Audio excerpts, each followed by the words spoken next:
दोस्तों, मेरा नाम शालिनी शर्मा है। मेरी उम्र 30 साल है। मैं एक शादीशुदा हूँ। मेरे पति का नाम रमेश गुप्ता है।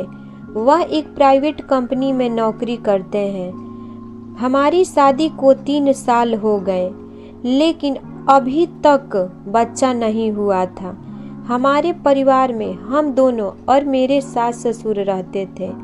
हम सब अपनी ज़िंदगी में बहुत खुश थे। अचानक हमारी खुशियों को किसी की नज़र लग गई और मेरी सासू माँ का एक्सीडेंट में निधन हो गया, जिससे हमारे घर में शोक की लहर छा गई। अपनी जीवन सासू के चले जाने से मेरे ससुर जी बहुत ज़्यादा टूट गए थे। मैं जब भी मेरे ससुर जी को देखती, वह अकेले में बैठे रो रहे होते हैं। मैंने और मेरे पति रमेश ने बहुत समझाया, ऐसा ना किया करो, आप घर के बड़े हो। हमारी बात सुनकर वह कुछ पल के लिए चुप हो जाते थे, लेकिन अकेले में फिर से रोते रहते थे। इस तरह से 5 महीने निकल गए, लेकिन बाबूजी का अपनी पत्नी को भुला पाना बहुत कठिन लग रहा था। हमने उन्हें कुछ समय के लिए हमारी बनारस वाली बेटी के घर भेज दिया, क्योंकि अक्सर ही देखा गया है कि जब हम घटना स्थल वाली जगह से दूर हो जाते हैं तो घटी हुई घटना कुछ पल के लिए भूल जाते हैं। वहाँ मेरे ससुर जी 1 महीने के करीब रहे, लेकिन वैसे ही रोते घर वापस आए। उनमें कोई बदलाव नहीं आया। मैंने मेरे ससुर में खास बदलाव नोट किया कि वह मेरे शरीर को घूरते थे, या यह कह लो कि छूने की कोशिश करते थे। मेरा दिल कर रहा था कि पति को फ़ोन करके सारी बात बता दूं। फिर सोचा कि अगर मेरे पति मेरी बातों पे यकीन नहीं करेंगे तो मैं क्या करूँगी। मैं चुप हो गई। पहले तो मुझे लगा कि शायद मेरा यह वहम होगा, लेकिन यह एक दिन तो हद ही हो गई। मैं बाथरूम में जा रही थी। वहाँ पहले से ही मेरे ससुर जी अंदर थे और दरवाज़ा अंदर से बंद था, और मुझे अंदर से अजीब सी आवाज़ें आ रही थी। मैं सोच रही थी कि बाबूजी इतना टाइम वहाँ क्या कर रहे हैं। फिर मैं सोची कहीं बाबूजी, जब मुझे लगा कि वह कभी भी बाहर आ सकते हैं। इतना सुनते ही मेरी तो हालत ख़राब हो गई और मैं अपने बेडरूम में आ गई। पहले तो मन में ख्याल आया कि फ़ोन करके सारा मामला अपने पति को बता दूं। उस रात मुझे नींद ना आई। बार बार यही बात परेशान कर रही थी। मुझे पति ने मुझे प्यार के लिए बोला, लेकिन मैंने मन नहीं है कहकर मना कर दिया और सारी रात जागते हुए ही निकल गई थी। अगली सुबह मेरे पति शहर से बाहर 4 दिनों के लिए एक मीटिंग में चले गए। जब मैं और बाबूजी हम दोनों ही घर पर थे, मेरा डर के मारे एक पल वर्षों जैसा निकल रहा था। मैंने पूरा दिन भर घर का काम किया और पिछली रात को नींद न आने के कारण अब नींद ने घेरा डालना शुरू कर दिया था। मैं वैसे तो साड़ी पहनती हूँ, लेकिन गर्मी होने के कारण कुछ दिनों से सलवार सूट पहनती थी।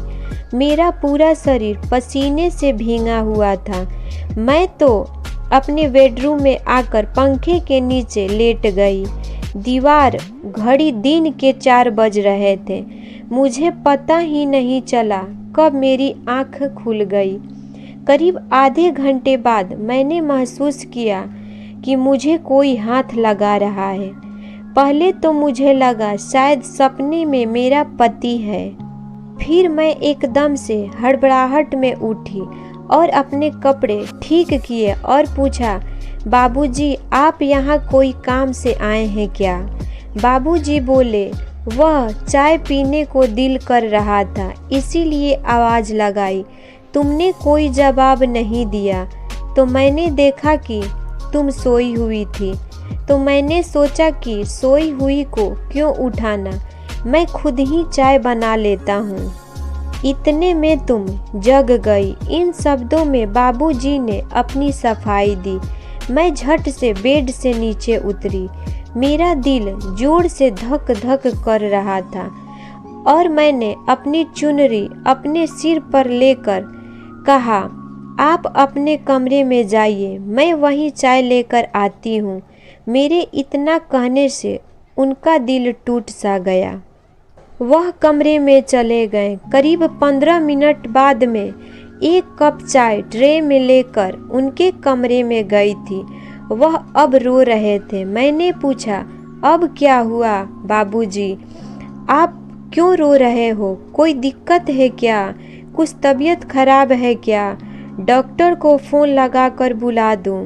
वह बोले, नहीं कुछ नहीं, बस आज मेरा दिल तेरी सासू माँ को याद करके रो रहा है। उसकी कमी मुझे बहुत खल रही है। आज उससे करने वाली बातें मैं किससे करूं? मैं भी इंसान हूँ, मेरा भी कुछ ख्वाहिशें हैं। मेरा भी दिल करता है कि मैं अपने दिल की सारी बातें किसी से शेयर करूं। अब मैं बच्ची तो थी नहीं कि जो उनकी बातों को ना समझूं। वह मेरे गले लगकर रो रहे थे। मेरे दिल में भी तरह तरह के विचार आ रहे थे। मुझे उन पर दया भी आ रही थी और बाबूजी की इतनी उम्र हो चुकी थी कि उनकी दोबारा शादी भी नहीं हो सकती थी। फिर घर की इज्जत का ख्याल आ गया कि इस उम्र में शादी करना यह अनर्थ हो जाएगा। हम किसी को मुंह दिखाने लायक नहीं रहेंगे। इससे बेहतर यही है कि घर पर ही इसका हल हो जाए। एक बार तो मन में आया कि कुछ नहीं होगा, अगर ससुर जी को खुश कर दूं तो घर की बात घर में ही रहेगी। फिर मैंने दिल पर पत्थर रखकर उनका न्योता मन में ही कबूल कर लिया। फिर मैंने उन्हें नहाने को कहा और उनके कपड़े वगैरह निकाल को उनको दिए। फिर वह नहाकर वापस आ गए। उन्होंने बनियान के नीचे टॉवल को धोती की तरह लपेटा था। थोड़ा सा मुस्कुराए और मैं उनकी इस हरकत से हल्का सा मुस्कुरा पड़ी थी। उन्होंने भी हंस के मेरी मुस्कुराहट का जवाब दिया। फिर किसी न किसी तरह वह दिन निकल गया था। अगले दिन जब सुबह की चाय देने उन्हें उनके कमरे में गई तो देखा वह रात को शायद तौलियों को लपेटकर सो गए थे। मैंने हल्का से दरवाजे को धक्का दिया तो दरवाज़ा खुला था। ससुर जी बनियान पहनकर सो रहे थे। उनकी इस हरकत से मुझे सुबह सुबह बहुत गुस्सा आया, लेकिन मैं कुछ नहीं बोली, बल्कि वहीं चाय रखकर चली आई और अपने कामों में व्यस्त हो गई थी। करीब 1 घंटे बाद वह आए और बोले, बहू जरा सा तेल गुनगुना करके ले आओ, मेरे सिर और बदन में मल दो। मुझे उनकी नीयत तो पहले ही पता चल गई थी, लेकिन फिर भी कोई प्रैक्टिकली प्रक्रिया न होने की वजह से कोई सबूत नहीं था मेरे पास। फिर मैं कटोरी में गरम तेल करके लेकर आ गई और उन्हें बोला, बाबूजी तेल और लगा दूं या आप तेल लगा लो, खुद ही मुझे कपड़े धोने जाना है।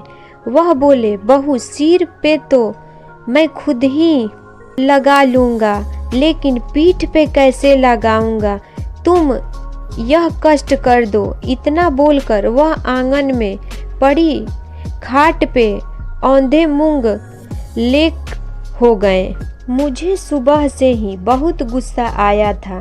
मैं उनकी पीठ पर तेल लगा रही थी। करीब 10 मिनट बाद उन्होंने साइन बदलते हुए कहा, तुम्हारे हाथ तो तेल से भीगे ही हैं। मैं ना चाहते हुए भी उनकी हर बात मानते चल रही थी और दोनों हाथों से उनकी मालिश करने लगी। मैं सोच रही थी कि शायद सासू माँ जिंदा होती तो यह सब मुझे नहीं करना पड़ता। इन 4 दिनों में मेरा बुरा हाल है। रमेश के ना तो कैसे रहते होंगे बाबूजी माँ के बिना। इन्हें तो 10 महीने से ऊपर हो गए हैं सासू माँ को गए हुए। मैं यही सोच में इतनी डूबी हुई थी और सब कुछ वहीं छोड़कर अंदर भाग आई। फिर वह उठकर मेरे कमरे में आ गए और बोले, क्या हुआ बहू, तुम चली क्यों आई? कोई बात है तो बताओ। क्या रमेश के बिना दिल नहीं लग रहा है? यह कहानी आपको कैसी लगी? अच्छी लगी हो तो लाइक करें, सब्सक्राइब करें।